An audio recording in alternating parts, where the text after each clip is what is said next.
पूरे देश में विभिन्न अलग अलग एनडीए के लोगों के द्वारा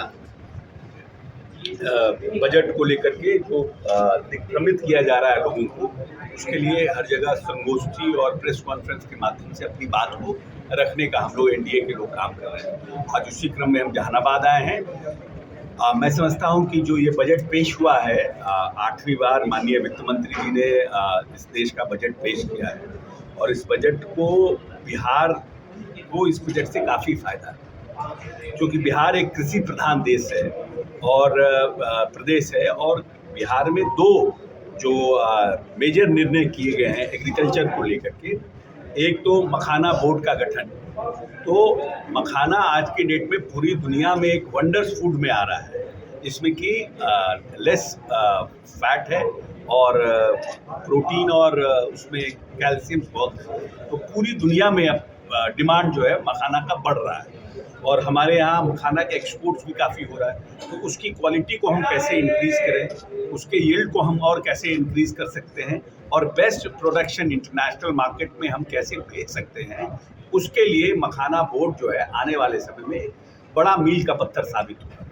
दूसरा सबसे बड़ा निर्णय है कि फूड प्रोसेसिंग के सेक्टर में, क्योंकि हम यहाँ पर लीची भी एक्सपोर्ट करते हैं, हम आम भी एक्सपोर्ट करते हैं, नॉट ओनली इंटरनेशनली बट कि देश के अंदर भी हमारे यहाँ बहुत से प्रोडक्ट है। हमारे यहाँ हल्दी जो है, ऑर्गेनिक हल्दी, ये हमारे फार्मास्यूटिकल्स कंपनियाँ लेती हैं। तो इन सब चीज़ों को हम कैसे और बेस्ट कर सकें, उसके लिए फूड प्रोसेसिंग इंस्टीट्यूट की स्थापना भी एक बहुत बड़ा मील का पत्थर साबित होगा आने वाले समय में। तो ये दो संस्थानों का निर्णय किया गया है। पटना एयरपोर्ट के एक्सटेंशन का प्लान है। दूसरा बात है कि नए ग्रीनफील्ड एयरपोर्ट के विस्तार का उन्होंने इस बजट में निर्णय किया है। तो जो हमारे पास ग्रीनफील्ड एयरपोर्ट नया बनना है, उसको इस साल, इस फाइनेंशियल ईयर में वो लोग लेने का काम करें। तो अभी पटना बीटा है, हमने दरभंगा शुरू किया है, हमारा पूर्णिया शुरू हो रहा है। उसके अलावा भी हमको ग्रीनफील्ड एयरपोर्ट देने का काम भारत सरकार कर रही है। उसके बाद आईआईटी पटना का उन्होंने निर्णय किया कि हम विस्तार करेंगे, जिससे कि नए लोगों को, नए बच्चों को और उच्च शिक्षा लेने का उनको मौका मिलेगा। शिक्षा के क्षेत्र, सिंचाई के क्षेत्र में सबसे बड़ा निर्णय है कि कोसी के लिए कोसी नहर परियोजना को वित्तीय सहायता देने का निर्णय किया है।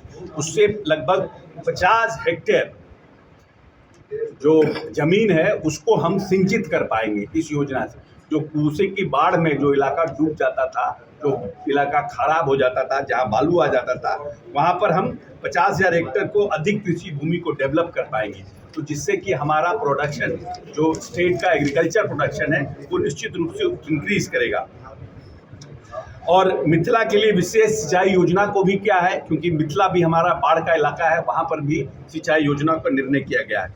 भगवान बुद्ध से जुड़े जो टूरिस्ट क्षेत्र हैं, उनको भी डेवलप करने का निर्णय भारत सरकार ने किया है। तो निश्चित रूप से जो ये मगध का इलाका है, उसको उससे बेनिफिट होगा। और जो हमारे हिस्टोरिकल हैं, चाहे वो बुद्ध हो, जैन हो, जो हमारा सिख का, जो इन सेक्टर्स को भी भारत सरकार, जो राज्य सरकार कर रही है, भारत सरकार अलग से उसमें सहायता देने का प्लान है। तो उससे हमको लगता है कि मगध का जो हमारा क्षेत्र है, उसको एक बड़ा बेनिफिट मिलेगा।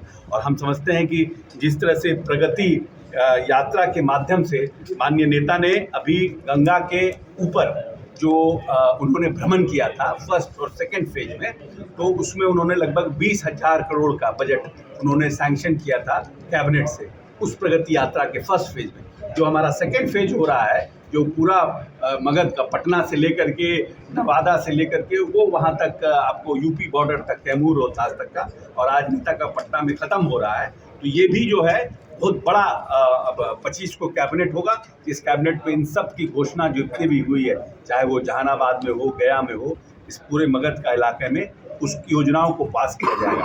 अब बहुत शीघ्र माननीय नेता इन सब के शिलान्यास के लिए भी सब जगह जाएंगे। मैं समझता हूँ कि ये जो साल है, ये बिहार के मूलभूत संरचनाओं को लेकर एक मजबूत साल होगा। और अभी हम लोगों ने लगभग 20,000 करोड़ का पूरे सड़कों का उन्नयन का और सुदृढ़ीकरण का निर्णय किया है, जिसको माननीय नेता ने अप्रूवल किया था। एक नया योजना की शुरुआत की है और 9 साल से जो मुख्यमंत्री सेतु योजना बंद पड़ी थी उसको भी शुरू करने का निर्णय किया है।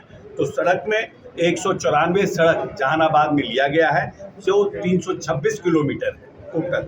लगभग 297 करोड़ के लागत से उन सड़कों का निर्माण इसी वित्तीय वर्ष में किया जाएगा और 8 नए पुलों का निर्माण किया जाएगा, जिसमें 34 करोड़ का राज्य सरकार का इन्वेस्टमेंट होगा। मैं समझता हूँ कि नीतीश जी ने जो ग्रामीण सड़कों को और पुलों को ठीक करने का निर्णय लिया है, उससे ग्रामीण क्षेत्रों में जो एग्रीकल्चर क्षेत्र में लोग काम करते हैं उनको अपना प्रोडक्शन शहर में, राजधानी में, ब्लॉक में पहुंचाने में सुविधा होगी और सड़कों के निर्माण से जो आर्थिक अर्थव्यवस्था हमारी है ग्रामीण क्षेत्र में वो सुदृढ़ होगी। सर एक सवाल है कि भागलपुर के जो जदयू की विधायक हैं गोपाल मंडल जी, नगर कर्मी के साथ मारपीट की है, गाली गलौज का मामला आ रहा है। नहीं, वो गलत है। ये सब तो गोपाल जी थोड़ा हम लोगों को बार बार थोड़ा इम्बेरस करते हैं। उनका जो एक जनप्रतिनिधि की तरह उनका व्यवहार नहीं रहता है और हम समझते हैं कि इन सब चीज़ों से परहेज करना चाहिए। सर, आप प्रभारी मंत्री हैं, मुख्यमंत्री यहाँ प्रगति यात्रा पर आते हैं, लेकिन मेन सड़क से उनको ले जाया जाता है।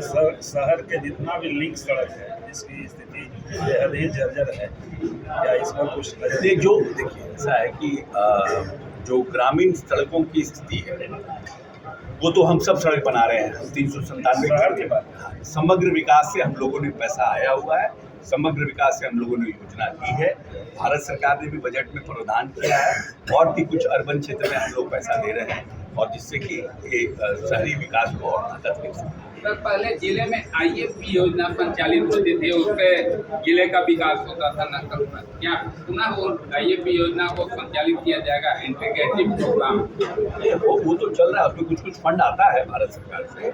नक्सल तो मतलब ऐसा नहीं है कि अब जहानाबाद में कोई नक्सल है कि इसको उस प्रोग्राम, वो तो भारत सरकार देखती है कि कहाँ एक्टिविटी है, उस हिसाब से फंड देती है और जो फंड होता है उसको DM जो है अपने अध्यक्षता में यूज़ करते हैं। SP और DM दोनों मिलकर। जिला इधर वंचित है 2-4, तो हो सकता है आउट किया होगा भारत सरकार। सर निशांत जी को राजनीति में आने की बहुत चर्चा है। देखिए ऐसा है, निशांत जी के राजनीति में आने का निशांत जी का व्यक्तिगत निर्णय है और ये उनके परिवार के और उनके घर के मुखिया का निर्णय है। जब निर्णय होगा, जब वो आना अगर होगा, उनको आना तो आएंगे। इसमें स्पेकुलेशन तो नहीं चल सकता है ना। जिस दिन माननीय नेता का इच्छा हो जाएगा आ जाएंगे, उनकी इच्छा हो जाएगा आ जाएंगे। वीरेंद्र शास्त्री जो है समागम बोर्ड बनाने की मांग कर रहे हैं। ये कौन है? सनातन के लिए वीरेंद्र शास्त्री। हमेशा